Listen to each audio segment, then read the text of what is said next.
చాలామంది తమ ఇంట్లో పాడైపోయిన విగ్రహాలు కానీ పటాలు కానీ ఏ దేవాలయం చెట్టు కిందో ఎవరూ తిరగని ప్రదేశంలోనో వదిలేసి అమ్మయ్య అనుకుంటూ ఉంటారు.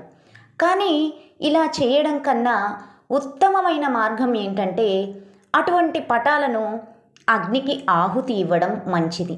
అదేంటి, దేవుడి పటాలను అలా అగ్నిలో వేస్తారా ఎక్కడైనా అన్న సందేహం ఎంత మాత్రం అవసరం లేదు.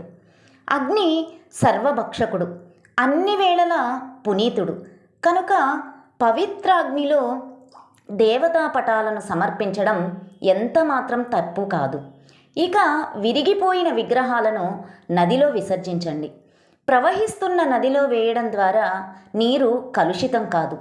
అయితే అగ్నిలో వేయాలనుకున్నా నదిలో వదలాలనుకున్నా ముందుగా ఆ విగ్రహానికి మనస్ఫూర్తిగా నమస్కరించి గచ్చ గచ్చ సురశ్రేష్ఠ స్వస్థాన పరమేశ్వర అని వదిలేయండి. అది కూడా నిమజ్జనం అని తెలుసుకోండి. Please subscribe.